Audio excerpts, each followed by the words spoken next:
Welcome to another edition of the Around the NFL broadcast. My name is Dan Hansis. I come to you from a virtual room filled with some heroes. Greg Rosenthal, Mark Sessler, and you know Greg is going to have some spicy takes because he's wearing the Greg glasses. What's up, buddy? That's just to let people know. It's like I'm just feeling a little smarter than you today when you put on the glasses. Well, but Greg, that's always your attitude towards the two of us. So, beeline, nothing's changed. Yes, you know us, of course, or maybe you don't. And if not, plug in the Around the NFL podcast, which you can check out multiple times a week. We got a lot coming up, including some Carson Wentz conversation, because I know I'm kind of on an island with Wentz and his chances on a fresh start with the Colts. So we'll break down that a little bit. But before any of that, let's do some news, gentlemen. And let's start with Julio Jones. There's some whispers out there, Colts and Julio Jones. A lot of whispers. The Athletic's Jeff Schultz put out a report this week that led with the idea of the Falcons want to trade Julio Jones. Now, how do you get it done? Mark, this is a tricky situation. Arguably the best player in franchise history, but it also someone that costs a lot of money, and this is a cash-strapped team on the cap. How does this play out? Well, we talk about the fact on our show because it's typically true that the cap doesn't matter, that you can always find ways around it. This seems to be untrue this time around, and I think it's one of the lingering effects of the cap being lowered due to Corona and to put the Falcons into a fix. They don't want to trade him. They don't want to get rid of one of the best wide receivers in NFL history, who leads the league in yards per game historically. Look what this offense could be with him, but they're in a bind. And I hate this for the Falcons because if, the rest of the league knows this. So it's going to be tough to create, I guess, like a genuine bidding war for his services when they know that the Falcons are really in a tough spot. You've got Grady Jarrett making $20 million as well on defense. So they've got a couple of top heavy players. And I would say, why can't you get some of these guys to renegotiate like a Grady Jarrett? We talked about that on our podcast, but it sounds like they haven't really even broached that yet. So I just feel like this is heading towards a dark place where you don't want to get rid of a player who's been the identity of your offense along with Matt Ryan for a decade.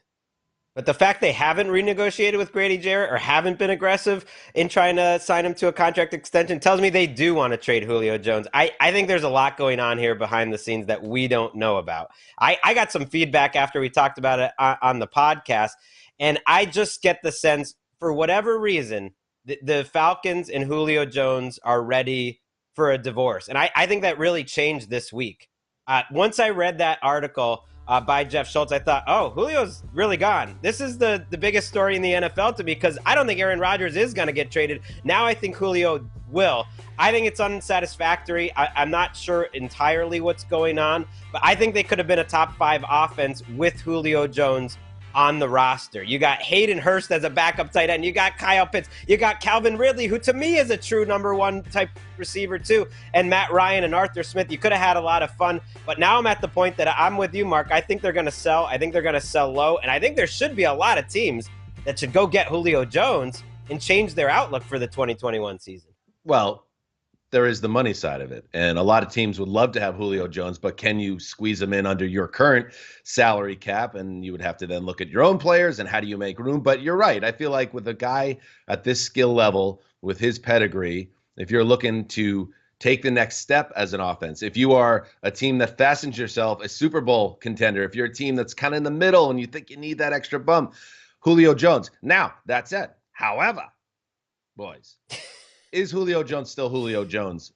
This is a guy that statistically his numbers have come down a little bit the last couple of years.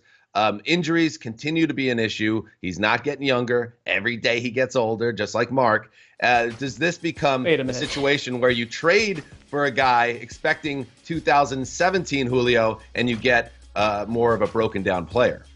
I think what you get, if you need to be a win-now team, which, I mean, you could argue the Falcons could be that, but apparently they're not. That looks like we have a 2 or 3 year Super Bowl window, and you get the best out of Julio Jones. I mean, when he was on the field, I know he missed 7 games. He was still a brilliant player. I mean, I still think he's the same player. What about a team like the Titans? They absolutely need a wide receiver. Can you imagine pairing Julio Jones with like A.J. Smith? I mean, that would round that offense out along with Derrick Henry. The Colts, the Niners, the Patriots. I mean, you got to look at the teams that have the money. The Falcons right now can't pay their draft picks, so you can't ship them to another team that puts them in the same situation financially.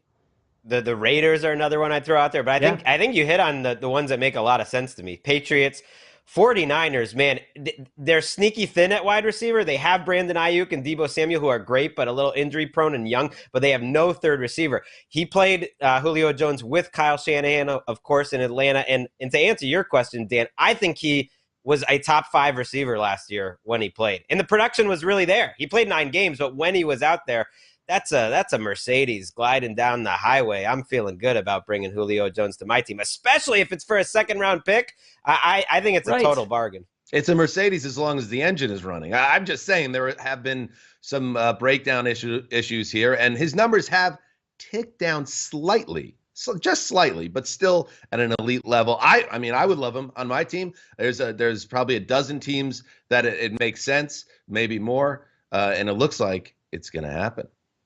In other news, Jalen Hurts, nice little offseason for him. There was some speculation coming out of the Super Bowl that the Eagles might bring someone else in at quarterback and make this a competition. Were they really committed? Well, it looks like they are. He's going to be their quarterback this year. But he says this: I'm not above competition. Rents due every day. It is, Mark. That is true. See, we can relate to these players. Absolutely. I mean, I have plenty of rent to pay all the time. I mean, I think this is more about looking down the road to next year, because are we concerned about Joe Flacco and a human named Jamie Newman challenging for the job this time around? No, you don't put Joe Flacco out in front of Jalen Hurts. You find out what you have. But I think the Eagles, look at what they've done in the past. I mean, if I told you 20 months ago that Carson Wentz would be on the Colts, after they had, aggressively sought another quarterback in the draft, you would have thought I was crazy. But this is an organization that does seem, I wouldn't call it restless, but determined to keep upselling at quarterback if they need to. So if Hurts can't do it, they would probably go what they might have done in this year's draft and get someone next draft. Yeah, I'm not above competition. That is what Jalen Hurts says, especially when I know I'm going to win it. I mean, there's no chance he's going to lose against Joe Flacco, and I'm excited to see it. I think we're basing a lot on a really small sample size for Jalen Hurts. Now, that could be good or bad. He had some great moments. He certainly was shaky in other games. But I don't know if we learned that much out of 4 games. He's kind of a mystery, but he has a better chance to succeed than people think. They've got a good offensive line on paper. I think that's a top 5 to 10 offensive line. There's some weapons there with Devontae Smith and Dallas Goedert, and you have Miles Sanders. If he's protected well, it's kind of a run-based offense. Like, he's not in a bad spot. At least they'll be fun to watch, the Eagles this year.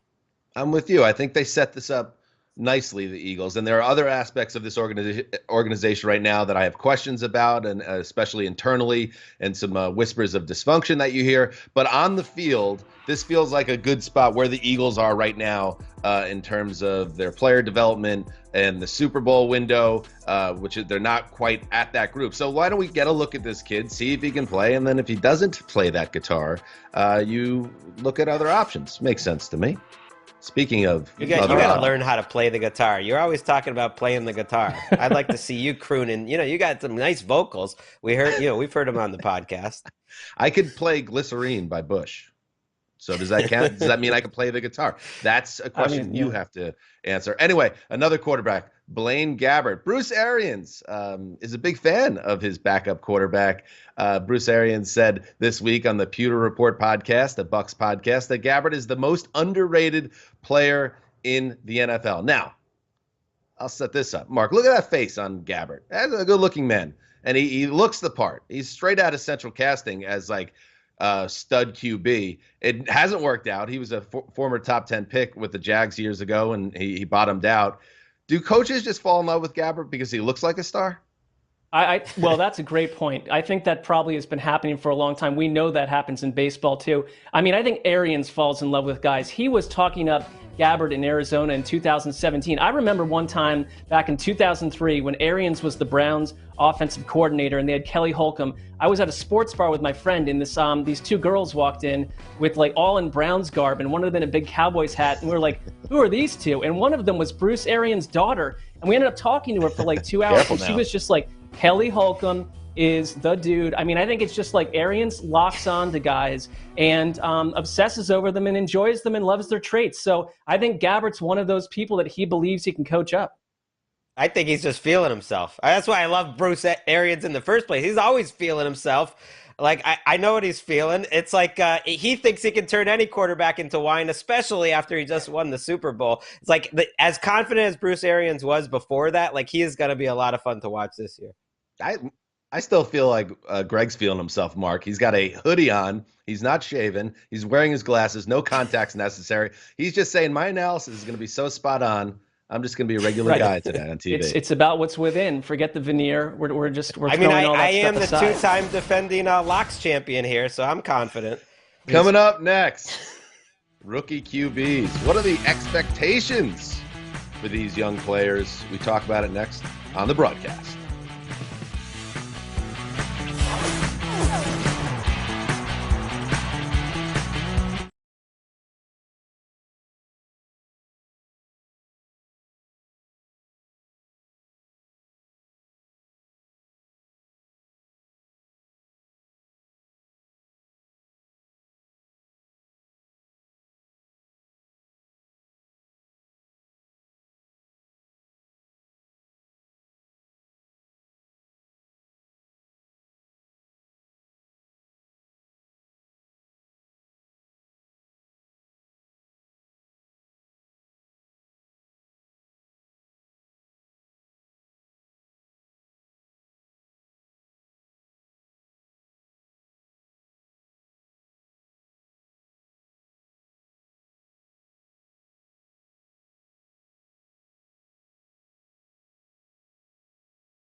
If you're new to us here on NFL Network, Around the NFL is also a podcast. Come on, plug in. Scan that QR code with your cell phone camera, and you can download our latest episode. Last week, we talked expectations for rookie QBs with Matt Money Smith.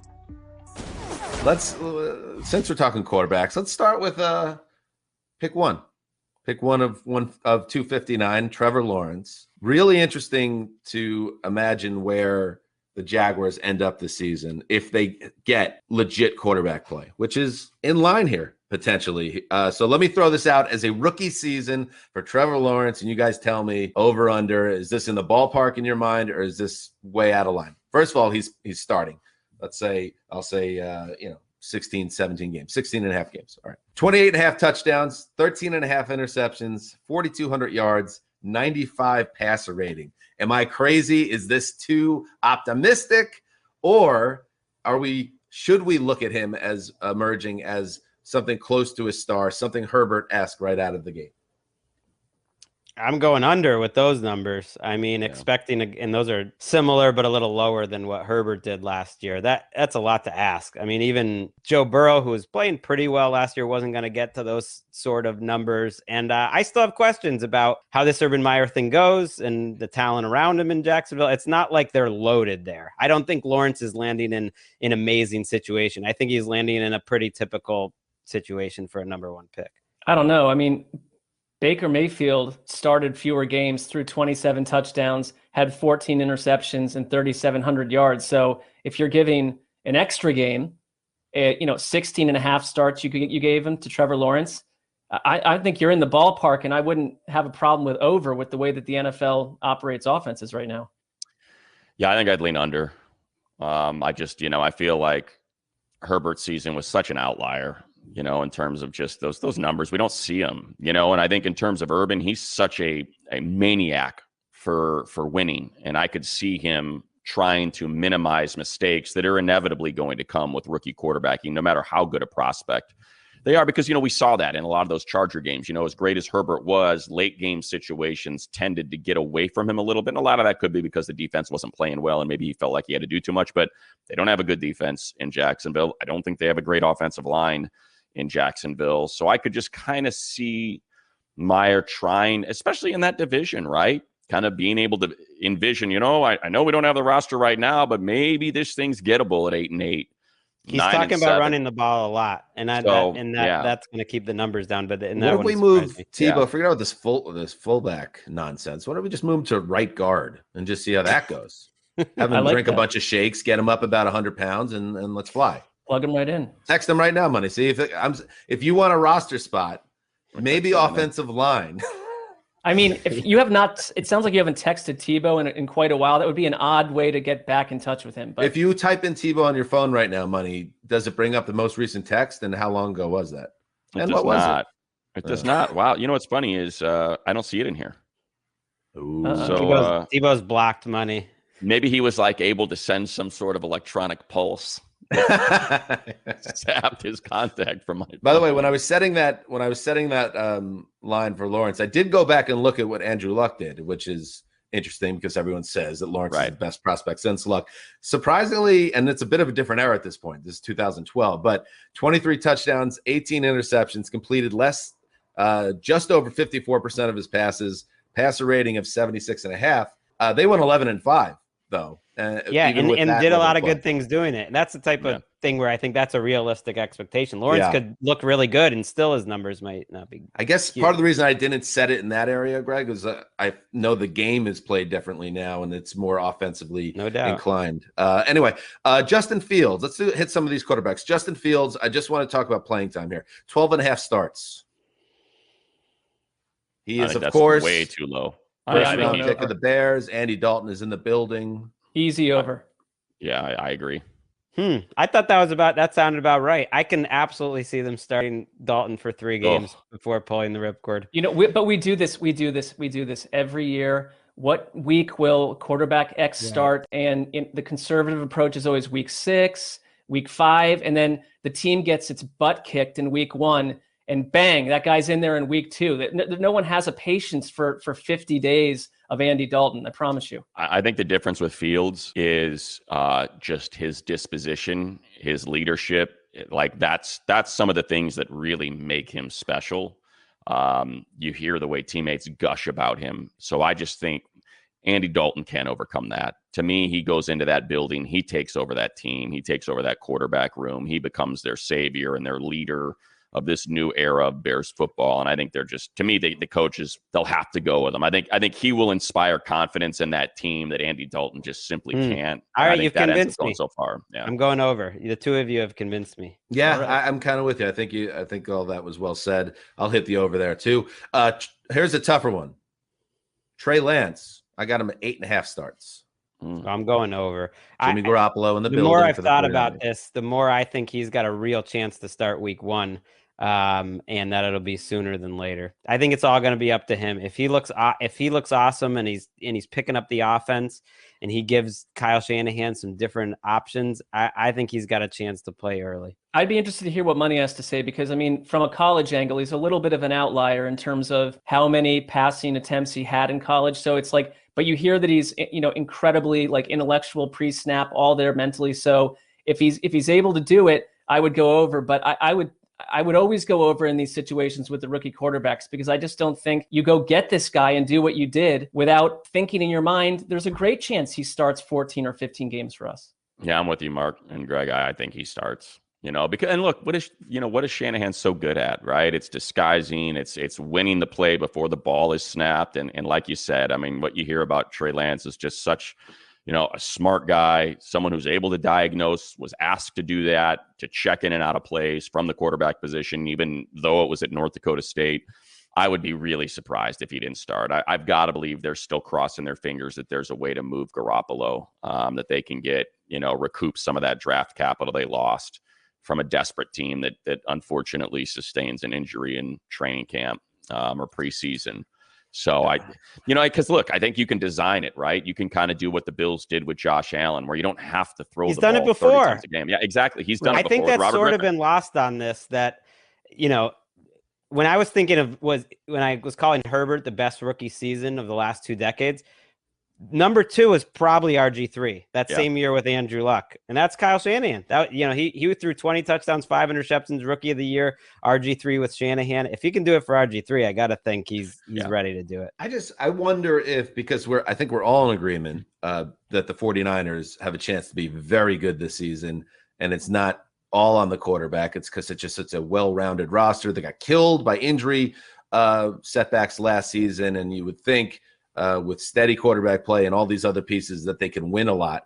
I just wonder if they decide to open the season with Garoppolo and cite in part that Lance has such little background in playing in general, even going back to college, that if they get out of the gates fast and they're 5-1, they might not be like in a rush to put in the kid. And then when they hit turbulence around midseason, or Garoppolo gets hurt, which is always a factor here, then Lance gets there. I think they're going to play or start a similar amount of games. That's just a hunch I have. But I would just quickly push back on they're going to be exceptional. I don't know what that defense is going to look like. They got rid of Buckner. That was the wrong call.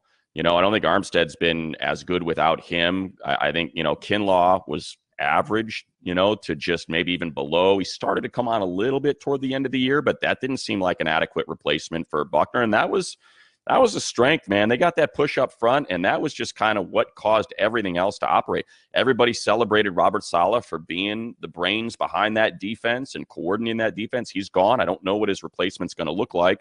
The secondary was beat to hell.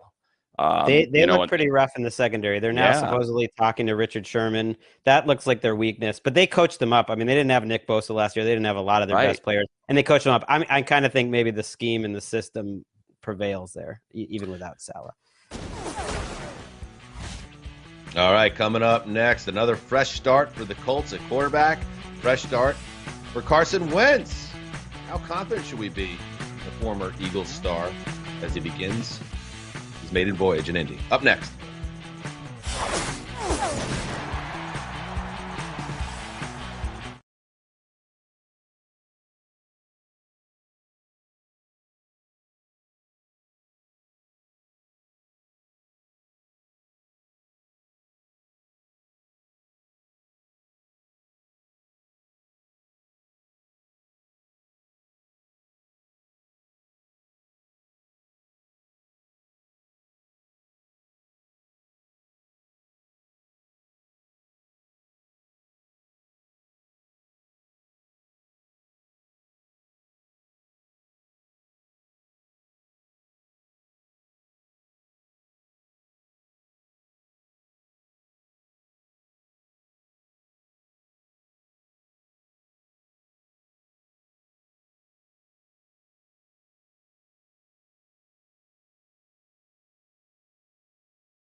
I love sticking my neck out for people I believe in.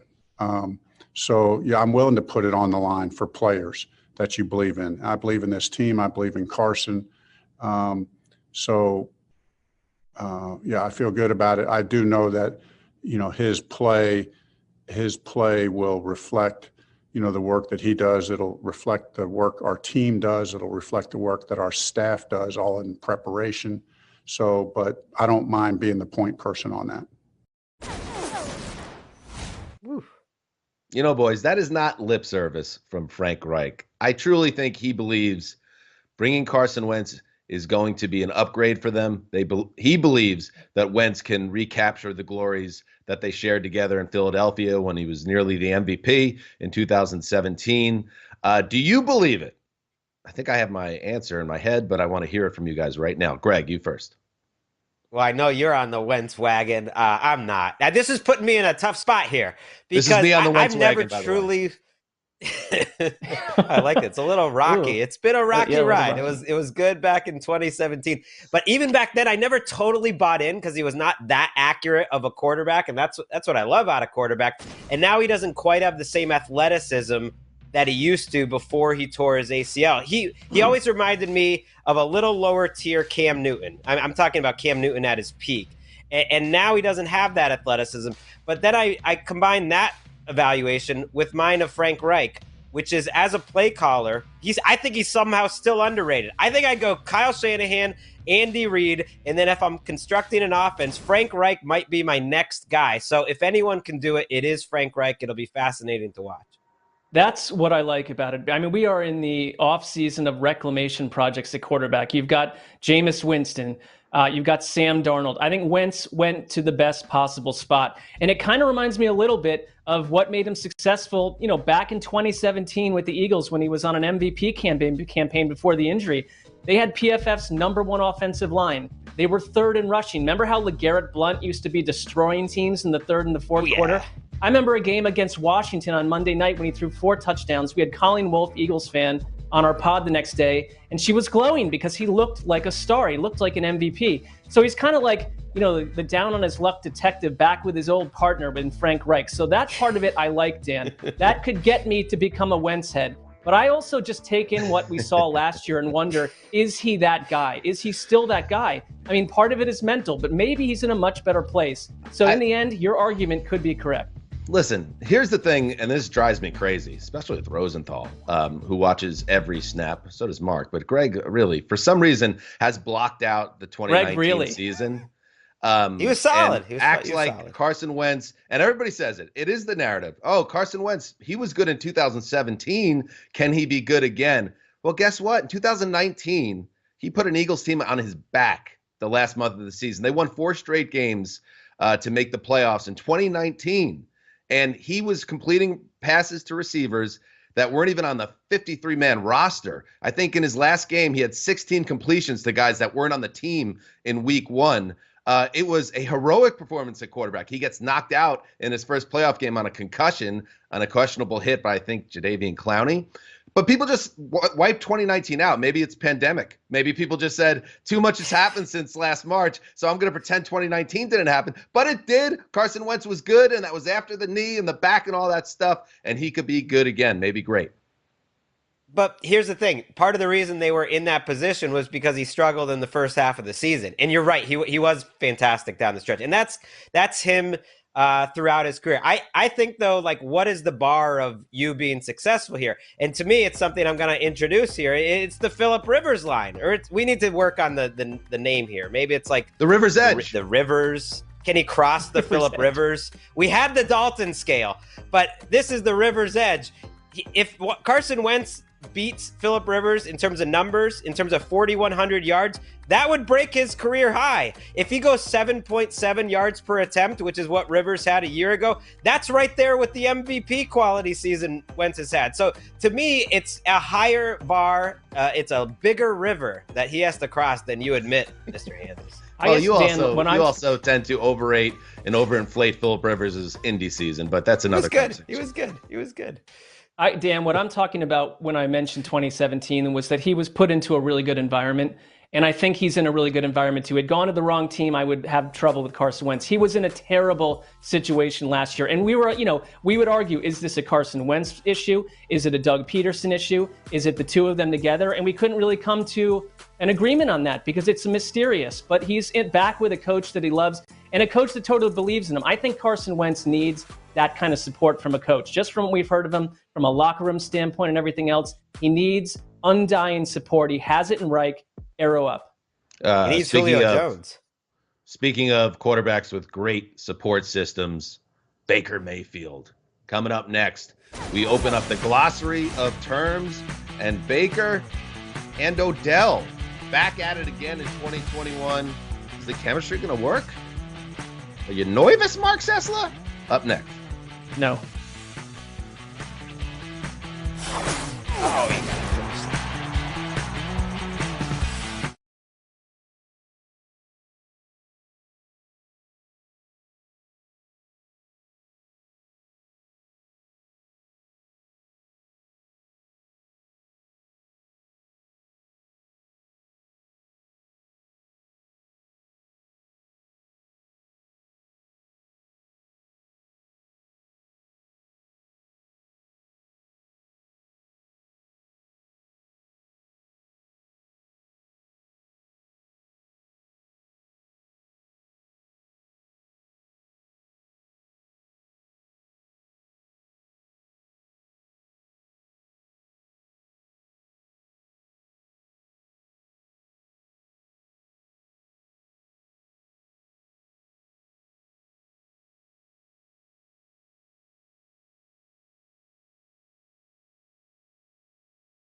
Back on Around the NFL, and this week on the podcast, we dove into our NFL glossary of terms. Scan that QR code on the graphic to download the full episode, but for now, here's a taste of what you'll hear on that pod. Jay from G. Oh, yeah. Gonna go Jugs Machine. This is a football throwing machine that helps athletes improve their ball skills. It is also notable for having better chemistry with Odell Beckham than his actual quarterback, Baker Mayfield. Look at I that. did not see that sniper fire. Look at that. Oh, Greggy. Well, All right, so Mark. what is the thrust of It's your just point, a Greg? glossary. You look at the end of the book about football, and here's the glossary, and you learn. I don't know. On one hand, I don't understand why they've had bad chemistry, and I don't fully. I tend to think the numbers that are better without Odell and with him are partially attributed to other factors and luck and just randomness. On the other hand, they don't have great chemistry. They have not maxed out Odell Beckham there, and that's really important. So I think like both things can be true. They haven't maxed out the best Odell Beckham or the best Browns offense with Baker and Odell, and that's important. Maybe it'll be not a non-story, but it's something to watch. I would argue that it's another topic. We're killing the Rodgers topic, understandably, that are the Browns better without Odell Beckham has run its cycle as well. I wouldn't go that far, but they do need to have better chemistry. I would never say they were better without him, but can't they be better together? But they were. And the other thing is, I think when Odell Beckham is in there, it's Odell Beckham's offense from what's the focal point? And when he's not in there, it becomes Baker Mayfield's offense. I mean, I could argue it's Nick Chubb's offense, but something about the only thing I clung to a little bit, and it's hard to put numbers onto, just that I think when your quarterback becomes the alpha, things take on a different look than when your alpha is a wide receiver. I don't know. Like I've maybe heard a that theory will course that like correct Baker's after height last is season. part of it. I've heard a theory that Baker's height, like that Eli, served up these little slants over the middle, these short passes that Odell, kind of these short passes that Odell can take a long way, and it's been a little tougher to generate those in the Browns' offense. Does that have to do with Baker's height? I don't know. Who the heck knows? That's the thing is I have no idea why this is the case, but it's still something to watch. It's nebulous, but there's something about it that feels tangible. That's the closest we've ever come to an Eli Manning compliment from Greg on this podcast. He was tall enough to throw slants to Odell Beckham. Go watch Eli Manning in the 2011 season down the stretch into the Super Bowl. He was performing like a top 5 quarterback who who he reminded me a little of? Is how Justin Herbert played last year. Obviously not the athleticism, but he was, I want to just give some Eli compliments. Incredible under pressure and hitting low percentage throws that you just could not believe, where he had the cojones of a superstar. So there you go, 2011. And that 2011 playoff, the throw to Mario Manningham was a 99 percentile level throw in terms of skill level and difficulty. I wonder if Odell, if they just had a disappointing season and maybe had another hamstring, whether he would have been a more attractive trade option for Cleveland if they decided to go in another direction. But when you're coming off reconstructive knee surgery, that doesn't help in terms of evaluating whether he's a part of the team. But we're going to get another season of them together, so we'll see what happens. All right, next up is it K with Mark Sessler? Yes, K is for Kyle Pitts. The Hotlanta fascination. I can't wait to see him, burning down the sideline on a 98-yard catch and run touchdown against the Bucs while he's pointing the entire time at a bemused Gronk on Tampa's sideline. And while I say this to you, a little man named Barnesy Tops is already in his studio working on a commissioned bust of Pitts for Canton. It's all happening. He's already been put in the Hall of Fame. Greg, you've been very hot, Greg. Barney. What was the name again? Barney Tops, the sculptor, works with bronze, metals, clays. Barney Tops. Barney Tops. Greg, you've been very hot on various platforms about the Falcons should not be in a rush to trade Julio Jones. Let's see this offense working together. I've got more coming in the dictionary too, but I doing the projected starters series. They're out this week. They're starting to come out. I look at this Atlanta offense. You got to have some things go right. I think there's a chance they're a top 5 offense. So what are we doing here? What are we doing? I'm with you on Bronzy or Topsy. What's he doing? Barney Tops. Put him in the Hall of Fame. Bust, yeah. Put Julio in the Hall of Fame. And oh, by the way, Calvin Ridley is one of the top 15 receivers in the league and is going to shred single coverage that he sees. And oh, by the way, Hayden Hurst is the best backup tight end now in the league. I like Hayden Hurst a lot. Justin Gage is a pretty good player. Like Arthur Smith, if he's as good as we think, man, this is a fun team. It's a fun team. I think you can't learn everything just by looking at numbers, but go look at Calvin Ridley's numbers since he came into the league. That dude balls, and he's just entering his prime. We're on the topic, by the way, here. We just talked a little Falcons. So M is for Matty Ice, a.k.a. Matt Ryan, a.k.a. the Vanilla Assassin. This Falcons quarterback is my favorite pick as the best sneaky long shot to win the 2021 MVP. So if you were looking at those, 26 touchdowns and 12 interceptions is going to do it. Then no, that's not going to do it. But that was where I was getting at with these weapons here: Pitts, Julio, Ridley, Hurst. I like Gage. They actually have some high draft picks on their offensive line. They've been average, but I think Arthur Smith is their biggest addition for the offensive line. If everything goes right, they could be a top 3 or 4 offense. That's all I'm saying. So sneaky all right. MVP. You ready, Greg? Because I know you're excited about these Falcons. Another reason why we should go over to London and see Jets v Falcons at the Big Tot, the Hot Toddy. I'm going to set the over/under at 9.5 wins. I'll go. I mean, if I was actually putting money down, I don't know if I would do this, but I'm going to predict they go 10-7. I just like their offense, and that's what I want to root for. Their defense don't you have to go 10-7, Greg, for him to win MVP? Right. That's a good call. So I'll go over, and their defense looks like a mess. I'm not saying that, but if you can somehow find your way to a top 5 offense, you'll Falcons fans know this. Sometimes it's not all about winning the Super Bowl. I really do think people are too. Oh, Greg. That's not what I meant. Greg. I really do. Be very careful here, Greg. You are a Patriot fan. Are you sure you want to be making this point right now?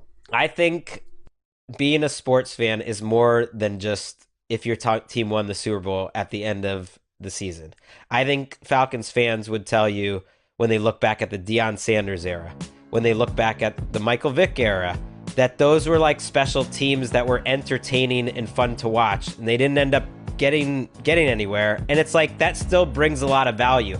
If you're telling me I got to go pay tickets, I want to go see 35 points a game and see a fun team. This team, and it's not like you're closer to a Super Bowl by trading Julio Jones. Maybe you'll take some mediocre second round quarterback with that it's pick. It's tricky, big Greg. Deal. Especially you're the 28-3 team, and there needs to be, in my opinion, as a sports fan, look at your Knicks this year. Like, you can have value in having some fun and watching a fun team. The Knicks are a perfect example. The Knicks have not won an NBA title since 1973, I believe. And at some point, because I went through that in the 90s with the Knicks and into the 2000s, a lot of great teams, a lot of fun seasons, a lot of great memories of watching the games with my friends and families. Allen Houston's roller against Miami, Larry Johnson's 4-point play, Patrick Ewing's putback to put them in the finals in 94.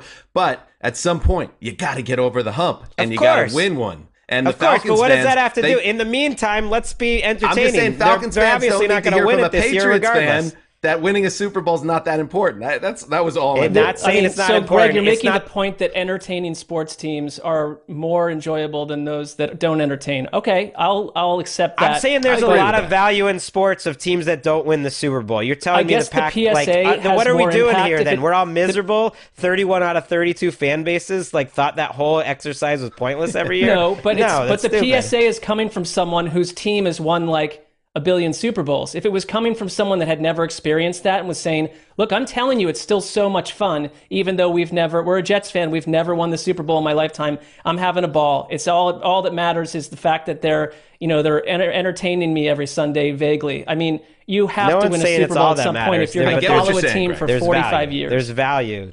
I get what you're saying. Or else what are we doing? If the whole point is Super Bowl or nothing, you've just wasted 30 years, It's a little bit rugged of a point to make about Falcons fans. That's all. Of them specifically, that they just enjoy it. I think sit back and enjoy it. But Falcons fans are loyal.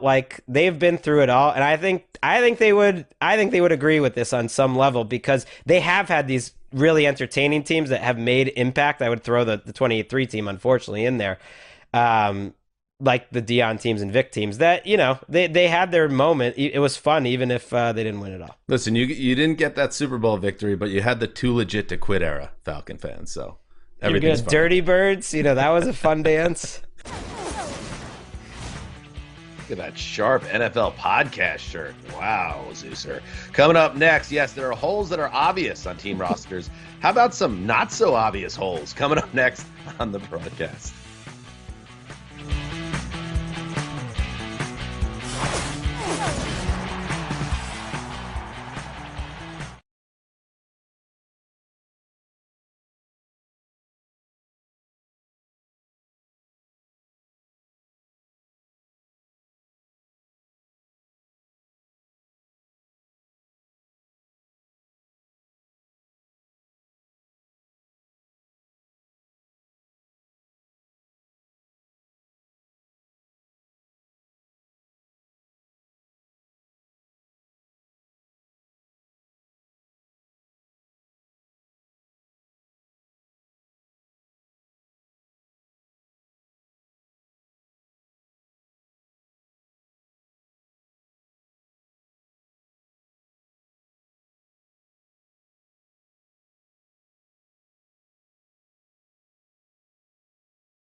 Who will be on the field when your favorite team takes the field in 2021? Find out over at NFL.com/projected starters as Greg projects starters for every team. The NFC is already up. Next week it will be the AFC under the microscope.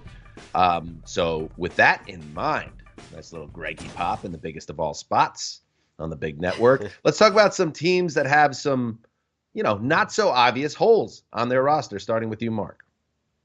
I would look at cornerback for the Eagles. I thought they would maybe draft someone. They didn't really address that high up. They went in the 4th round, but you got Darius Slay. I guess Avonte Maddox could be someone they look at as a starter. I mean, he was the 121st ranked cornerback by PFF last year out of 121 eligible cornerbacks. I don't think you're putting that on your LinkedIn profile if you're Avonte Maddox. I'm sticking with cornerback. I'm going to go Saints cornerbacks. And they were a really strong group last year. I think we forget the Saints had a top 5 defense.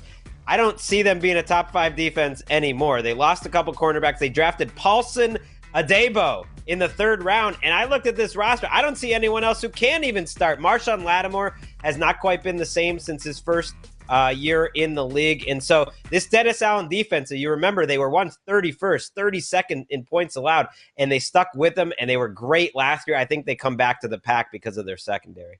All right, let's move over to the AFC and focus on the Miami Dolphins, the running back position. I think if the things would have shaken out differently, and I don't think the draft necessarily played out the way Miami wanted it to, they maybe would have gotten Najee Harris or Travis Etienne or Javonte Williams. Didn't work out.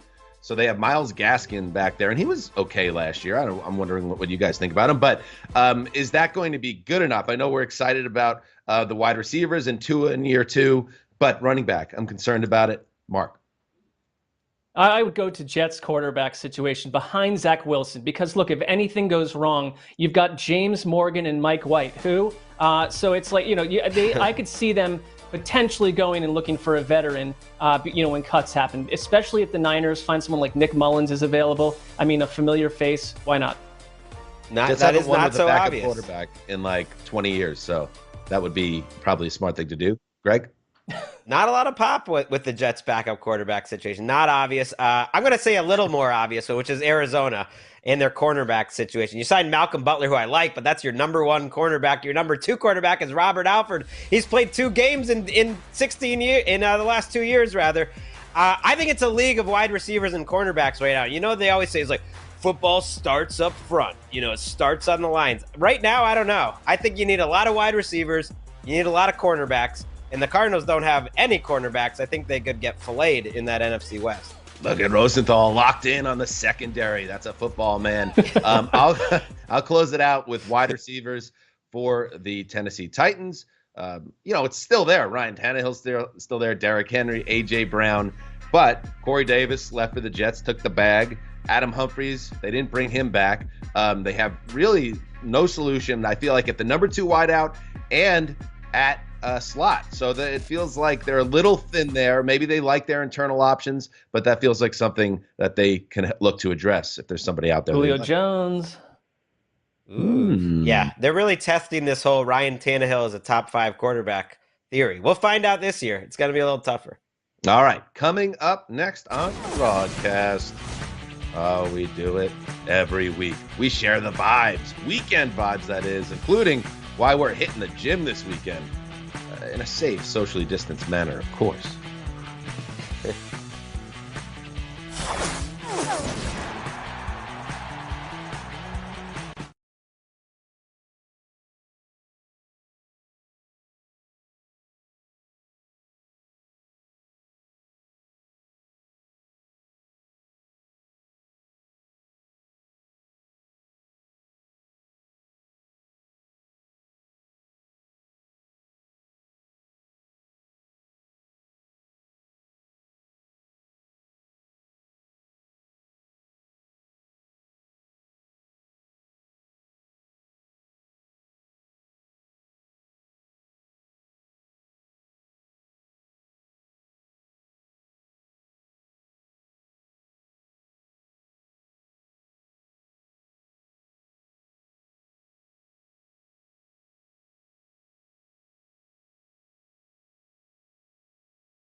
All right, time for weekend vibes. Get us going, Greg. I'm going to be vibing with my dad this weekend. Wanted to say happy birthday to Tom Rosenthal. All right. Started me on my football journey, bringing me to see Doug Flutie win a game against the Colts with the Dick McPherson Pats on a bootleg. You can see him there wearing 2 free swag items. That's what he loves. NFL, hook us up. He's wearing an old PFT vest from 10 years ago. Give me a break. This is a big one, though. He doesn't like to hear the number, but it's a big round number. It rhymes with weighty. So it's a big one for Tom this week. And let's not sleep on Deb Rosenthal on the far right there, looking like Audrey Hepburn. Wow. All right, how about you, Mark I love that. Well, happy birthday to him. I'm going to look at this scenario going on with Mike Davis, Falcons running backs. His legs. This man, if we can get the photo here, look at this guy's legs, the upper. Whoa. If Greg had like an evil twin named Zreg, you could fit Greg and Zreg inside the upper thigh area of Mike Davis. So, he's mentioned he can't even buy jeans that fit. So, it's not always easy for these players. We'd like to think that they just coast by. They do not. This guy's in much better shape than I will ever be in my entire life. If you're old enough to have ever had He-Man figures, that's what He-Man's quads looked like. So yeah, that man seems to be in the gym quite a bit. Finally, there's a Friends reunion coming out at the end of the month, a very special reunion of the biggest sitcom of the 90s.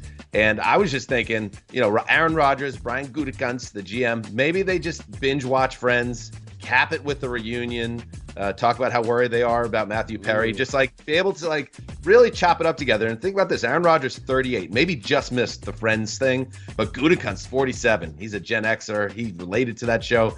They can come together on this and become friends again. Friends, nailed it. Stuck the landing. Maybe how about trade for Julio Jones, Brian Gutekunst? You want to impress Aaron Rodgers? That might do even better than this marathon. I like the Friends marathon idea. All right, that's it. Thank you for everybody for watching. Till next week. Enjoy your weekend.